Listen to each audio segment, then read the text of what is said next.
Imagine one 28 years old engineer Zoom meeting ಅಲ್ಲಿ ಮಾತಾಡ್ತಿರ್ತಾರೆ. Suddenly he stops to talk. Everyone starts to laugh thinking that there is some network lag. Is that what happened? You know what? It can actually be a seizure.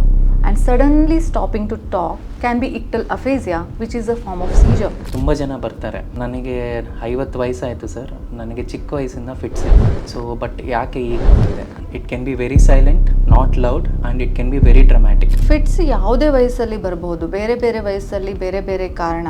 Even genetic trigger ಇದ್ದಾಗ್ಲೂ ಕೆಲವೊಂದ್ಸಾರಿ fits late ಏಜಲ್ಲಿ ಬರಬಹುದು.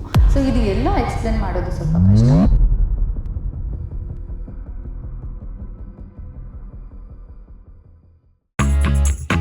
Welcome to Health Inside Out, a Kaveri podcast. Fits ಅನ್ನೋದು ಒಂದು neurological condition, brain ತೊಂದರೆಯಿಂದ ದೇಹದಲ್ಲಿ ಕಾಣಿಸಿಕೊಳ್ಳುವಂಥ symptom. ಅಂದರೂ ತುಂಬ ಜನ ಇದಕ್ಕೆ ಒಂದು ಈವಿಲ್ ಡಿಸಾರ್ಡರ್, ಪೊಸೆಷನ್ ಇಲ್ಲ ದೆವ್ವ ಬಿಡ್ಕೊಳ್ಳೋದು ಅಂತ ಇವಾಗಲೂ ಕೂಡ ಇದನ್ನು ಅಂದ್ಕೊಳ್ತಾರೆ. ಅದಕ್ಕೋಸ್ಕರ ಇದ್ರ ಬಗ್ಗೆ ಅವೇರ್ನೆಸ್ ಕ್ರಿಯೇಟ್ ಮಾಡೋದಕ್ಕೆ ತುಂಬ ಇಂಪಾರ್ಟೆಂಟ್. ಸೊ ಡಾಕ್ಟರ್ ಕ್ರಾಂತಿ ಮೋಹನ್, ಬರೀ ಫಿಟ್ಸ್ ಅಂದರೆ ಕೆಲವೊಬ್ಬರಿಗೆ ಗೊತ್ತಾಗಲ್ಲ. ನಿಮ್ಮ ಪ್ರಕಾರ ಬೇರೆ ಬೇರೆ ಹೆಸರುಗಳು ಏನು ಇದಕ್ಕೆ? ಸೊ ನಾರ್ಮಲಿ ನಾವು ಪ್ರಾಕ್ಟೀಸಲ್ಲಿ ದಿನ ನೋಡ್ತಾ ಇರ್ತೀವಿ, ಮೋಸ್ಟ್ ನೆಗ್ಲೆಕ್ಟೆಡ್ ಪ್ರಾಬ್ಲಮ್ ಅನ್ನೋದು ಎಪಿಲೆಪ್ಸಿ, ಅಂದರೆ ಫಿಟ್ಸ್ ಪ್ರಾಬ್ಲಮ್. ಸೊ ಎಷ್ಟೋ ಜನ ನಾರ್ಮಲ್ ಲೋಕಲ್ ಲ್ಯಾಂಗ್ವೇಜಲ್ಲಿ ಕನ್ವಲ್ಷನ್ ಅಂತೀವಿ, ಇಲ್ಲ ಮೆಡಿಕಲ್ ಲ್ಯಾಂಗ್ವೇಜಲ್ಲಿ either it is a seizure or a convulsion, and local ಟರ್ಮ್ಸಲ್ಲಿ ಫಿಟ್ಸ್ ಅಂತೀವಿ. It is a very commonly use term in almost all the languages in India.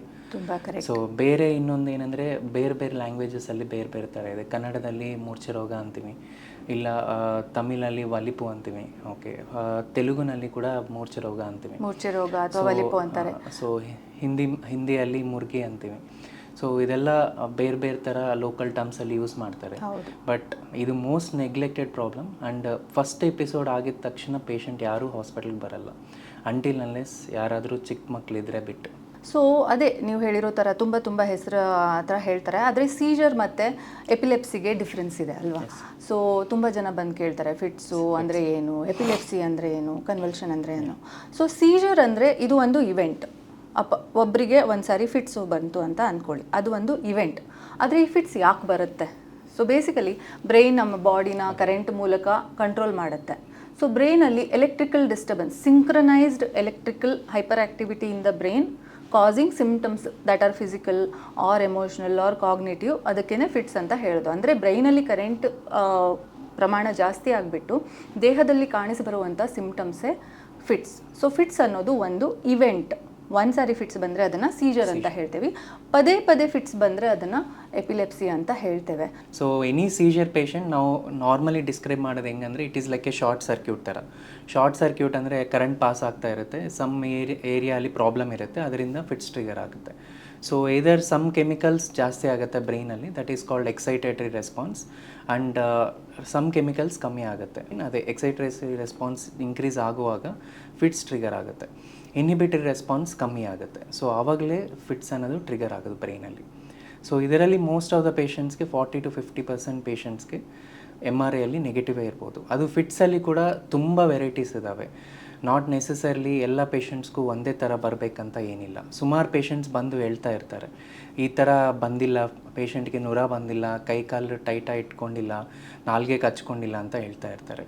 But ಫಿಟ್ಸಲ್ಲಿ ತುಂಬ varieties ಇದ್ದಾವೆ. So ಫಿಟ್ಸಲ್ಲಿ definite ಆಗಿ 2 varieties, broad varieties ಅಂತ ಹೇಳ್ಬೋದು. Focal scissor ಮತ್ತು generalised scissor. Common ಆಗಿ ಎಲ್ರಿಗೂ ಗೊತ್ತಿರೋದು ಜನರಲೈಸ್ಡ್ ಫಿಟ್ಸ್. ಅಂದರೆ ಬ್ರೈನ್ನ 2 ಪಾರ್ಟ್ಗಳಲ್ಲಿ ಸ್ವಲ್ಪ ಪ್ರಾಬ್ಲಮ್ ಆಗಿಬಿಟ್ಟು ಪ್ರಜ್ಞೆ ಕಳ್ಕೊಳ್ತಾರೆ, ಕೆಳಗಡೆ ಬಿದ್ದೋಗ್ಬಿಡ್ತಾರೆ, ಕೈ ಕಾಲು ಒದರಿಸ್ಬಿಟ್ಟು ಇಲ್ಲ ಟೈಟ್ ಮಾಡಿಬಿಟ್ಟು ನಾಲ್ಗೆ ಕೊಚ್ಕೊಂಡು ಬಾಯಿಯಲ್ಲಿ ನೊರೆ ಬರುತ್ತೆ. ಇದನ್ನು ಜನರಲೈಸ್ಡ್ ಟೋನಿಕ್ ಕ್ಲೋನಿಕ್ ಸೀಜರ್ ಅಂತ ಹೇಳ್ತಾರೆ. ಬಟ್ ಇದು ಒಂದೇ ಥರದ ಫಿಟ್ಸ್ ಅಲ್ಲ, ಫೋಕಲ್ ಫಿಟ್ಸ್ ಅಂತ ಕೂಡ ಹೇಳ್ತಾರೆ. ಹೆಸರೇ ಹೇಳುವ ಹಾಗೆ ಇದು ಬ್ರೈನಿನ ಒಂದು ಫೋಕಸ್ಸಿಂದ ಸ್ಟಾರ್ಟ್ ಆಗುತ್ತೆ ಈ ಫಿಟ್ಸ್. ಸೊ ಇದರಲ್ಲಿ ಕೆಲವೊಬ್ರು ಬರೀ ಕನ್ಫ್ಯೂಷನ್ ಬಿಹೇವ್ ಆಗಿ ಮಾಡೋದು, ಕೆಲವೊಬ್ರು ಬರೀ ನಗೋದು, ಕೆಲವೊಬ್ರು ಬರೀ ಅಳೋದು, ಕಣ್ಣು ಒಂದು ಕಡೆ ಹೋಗೋದು, ಕಣ್ಣಲ್ಲಿ ಏನೇನೋ ಬೇರೆ ಬೇರೆ ಪಿಕ್ಚರ್ಸ್ ಕಾಣಿಸೋದು. ಸೊ ಈ ಥರ ಬೇರೆ ಬೇರೆ ಸಿಂಪ್ಟಮ್ ಕೂಡ ಇರುತ್ತೆ.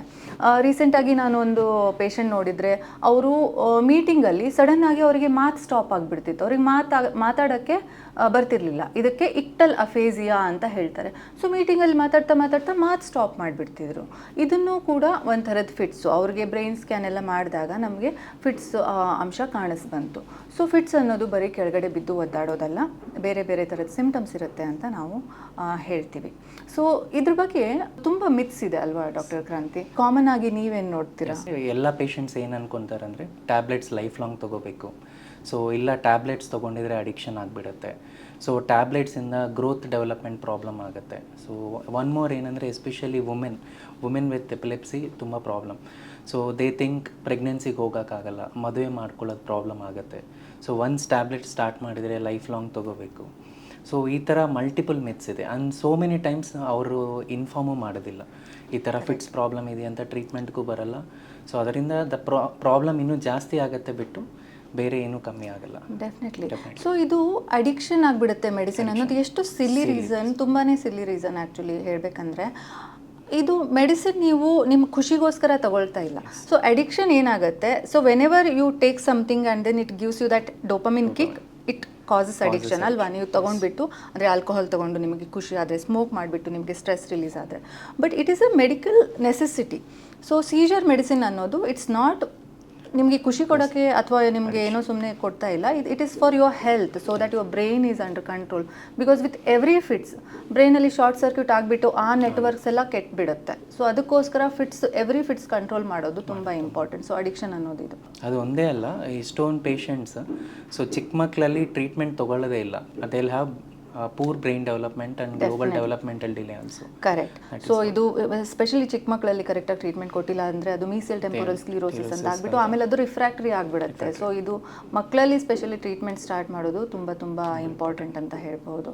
ಸೊ ವಿತ್ ಫಿಟ್ಸ್ ಅಂತ ಬಂದಿರುವಾಗ ಯೂಶಲಿ ಅವರು ಡಾಕ್ಟರ್ಗೆ ಹತ್ರ ಬಂದರು ಅಂತ ಅಂದ್ಕೊಳ್ಳಿ. So what is the usual line, how do we take them in OPD? How?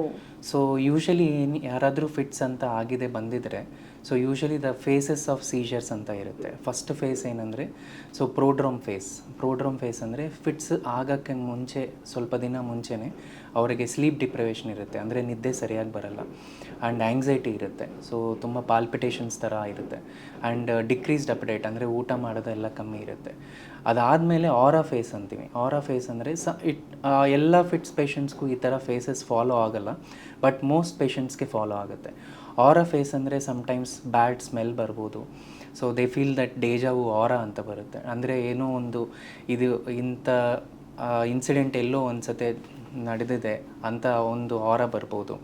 So especially fear ಅಂತ ಆರಾ ಬರುತ್ತೆ. So these are the aura symptoms, and later on they will develop the seizure ಫೇಸಲ್ಲಿ like doctor Sonia ಹೇಳಿದ ಥರ so ಕೈಕಾಲು ಸ್ಟಿಫಾಗಿ ಇಟ್ಕೋಬೋದು, jerk moments ಬರ್ಬೋದು, ನಾಲ್ಗೆ ಕಚ್ಕೋಬೋದು, eyes up rolling ಆಗ್ಬೋದು, and sometimes they pass urine and stools in their underwears or ಅಂತೀವಿ. So ಅದಾದಮೇಲೆ ಪೋಸ್ಟಿಕ್ಟಲ್ ಸ್ಟೇಟ್ ಅಂತೀವಿ. ಪೋಸ್ಟಿಕ್ಟಲ್ ಸ್ಟೇಟ್ ಅಂದರೆ they will be most of the patients will be in confusion. ತುಂಬ patients ಏನಂದರೆ within 2-3 minutes they will recover and they regain the sensorium. But ಸ್ವಲ್ಪ patients ಮಾತ್ರ it will prolong up to 6 hours to 24 hours.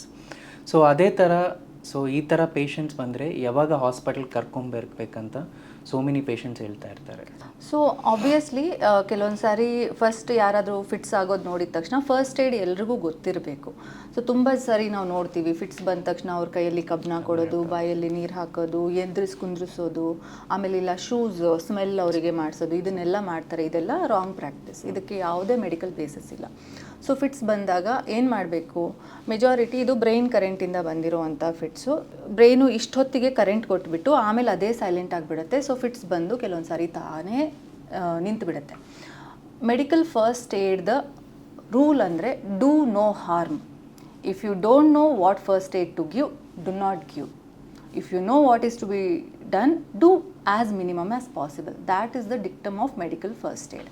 So fits ಬಂದಿರುವಾಗ ನೀವು ಯಾರಾದರೂ ನೋಡಿದರೆ first step ಅವರು ಕೆಳಗಡೆ ಬಿದ್ದಿರ್ತಾರೆ. ಸೊ ಅವರಿಗೆ ಎನಿ ಡೇಂಜರಸ್ ಪ್ಲೇಸಿಂದ ಸ್ವಲ್ಪ ದೂರ ಸರಿಸಿ. ಅದು ಅಕ್ಕಪಕ್ಕದಲ್ಲಿ ಬೆಂಕಿ ಇರ್ಬೋದು, ನೀರಿರ್ಬೋದು, ಶಾರ್ಪ್ ಆಬ್ಜೆಕ್ಟ್ಸ್ ಇರ್ಬೋದು, ಅವರಿಗೆ ಸ್ವಲ್ಪ ದೂರ ಸರಿಸಿ.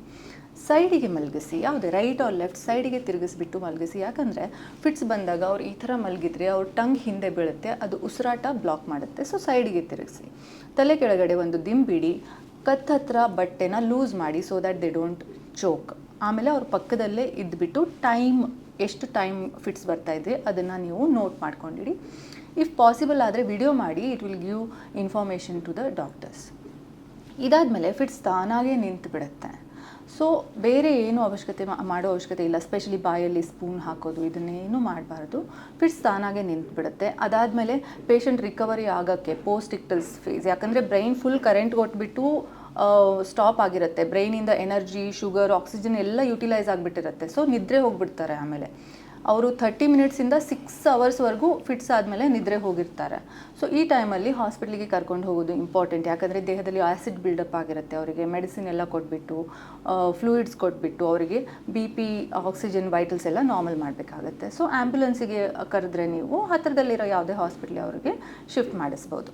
ಇನ್ ಕೇಸ್ ಫಿಟ್ಸ್ ಆಗಿಬಿಟ್ಟು ರಿಕವರಿ ಆದರೆ most of the patients OPD ಬರ್ತಾರೆ, ಅಂದರೆ ಔಟ್ ಪೇಷಂಟ್ ಡಿಪಾರ್ಟ್ಮೆಂಟ್ ವಾಕ್-ಇನ್ ಮಾಡಿಕೊಂಡು ಬರ್ತಾರೆ. ಅವ್ರಿಗೆ ನಾವೇನು ಅಸೆಸ್ಮೆಂಟ್ ಮಾಡ್ತೀವಿ ಅಂದರೆ, ಮೋಸ್ಟ್ ಇಂಪಾರ್ಟೆಂಟ್ ಈಸ್ ಹಿಸ್ಟ್ರಿ. ಅವ್ರಿಗೆ ಯಾವ ಥರ ಫಿಟ್ಸ್ ಬರ್ತಿದೆ, ಯಾವಾಗಿಂದ ಬರ್ತಿದೆ, ಎಷ್ಟು ದಿನದಿಂದ ಬರ್ತಿದೆ, ಇದನ್ನು ನಾವು ನೋಡ್ತೀವಿ. Second, test. ಕೆಲವೊಬ್ಬರಿಗೆ again depends on what type of fits. Sugar, basic test or sugar, calcium. ತಲೆ ಸ್ಕ್ಯಾನ್ ಮಾಡ್ತೀವಿ, EEG ಅಂತ ಹೇಳ್ತೇವೆ.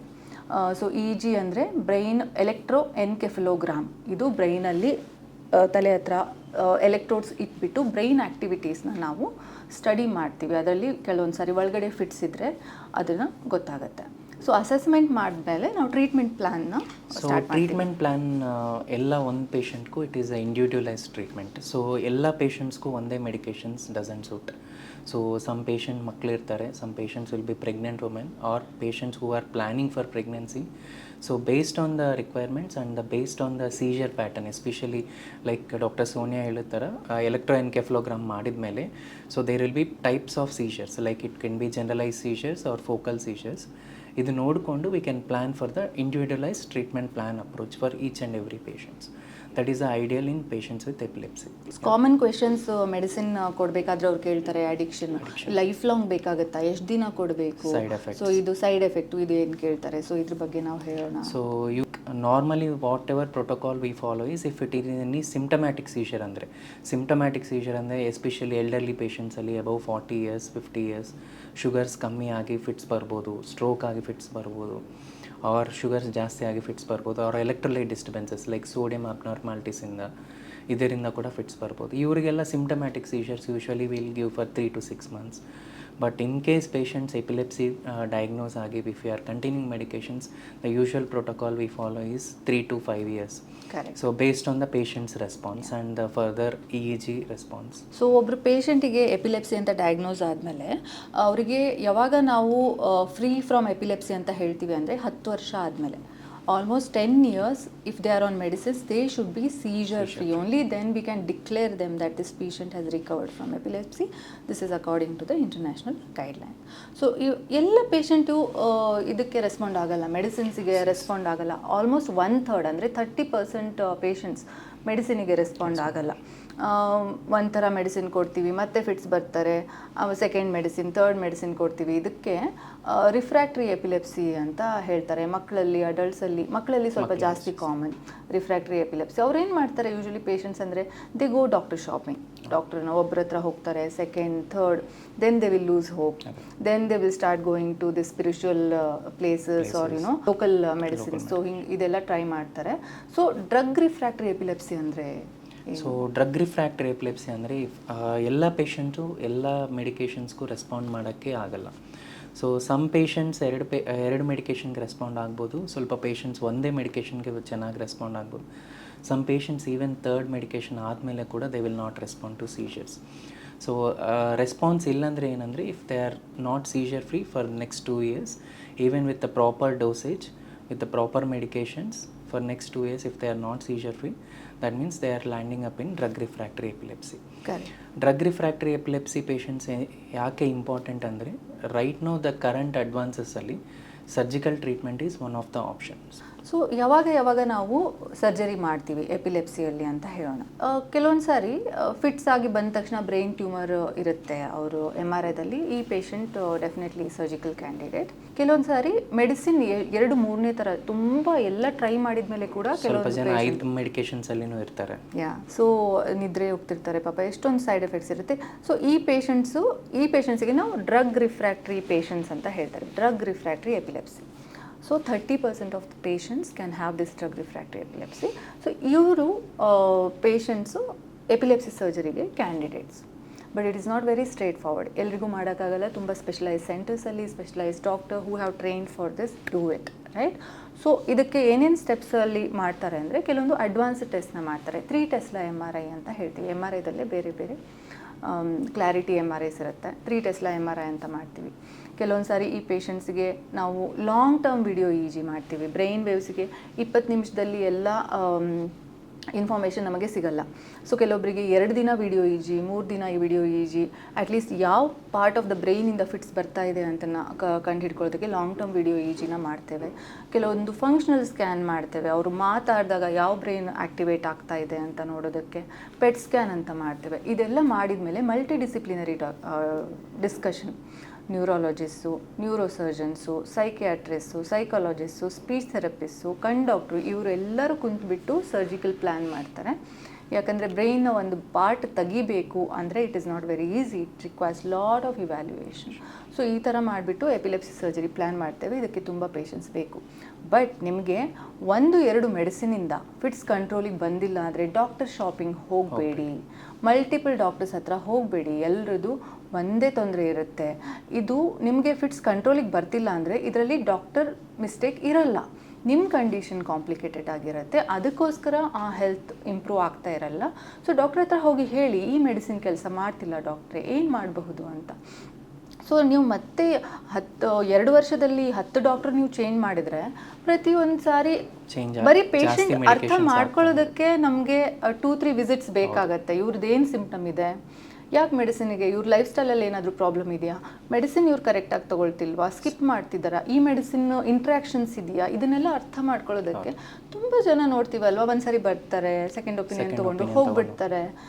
ನಮ್ಮ ಪೇಷಂಟ್ ಮೇ ಬಿ ಬೇರೆಯವ್ರ ಹತ್ರ ಹೋಗ್ಬೋದು. So this doctor shopping is not very correct, especially when it comes to chronic conditions. So 3 ಮೆಡಿಕೇಷನ್ಸ್ಗೆ respond ಆಗಿಲ್ಲ ಅಂದರೆ 5 ಮೆಡಿಕೇಷನ್ಸ್ ಹಾಕಿದರೆ 6 ಮೆಡಿಕೇಷನ್ಸ್ ಹಾಕಿದ್ರೇನು ರೆಸ್ಪಾನ್ಸ್ ಬರಲ್ಲ. ಸೊ ನೀವು drug refractory epilepsy candidate, so immediately we have to meet an neurologist or epileptologist. Very correct. So hopefully we have covered majority of the aspects when it comes to epilepsy. ತುಂಬ shocking. ನನಗೆ ಮತ್ತೆ ಆ ಹಿಪೋಕ್ರೇಟ್ಸ್ ಡಿಸ್ಕಷನ್ನೇ ನೆನಪು ಬರುತ್ತೆ. Back in 5th century, Hippocrates, who is a Greek physician, he has said that the people think that it is some divine disease, but it is not divine disease. We humans have not understood this condition yet. This is a neurological condition. This is in 21st century. Still not completely Still the situation is the same. Isn't it Yes. shocking, and then it is sad.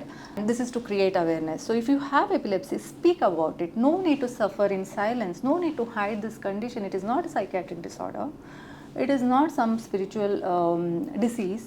It is not some possession by evil or something. It is a simple neurological disorder that can be treated and managed well. Do consult a neurologist. Hope this podcast was helpful to you.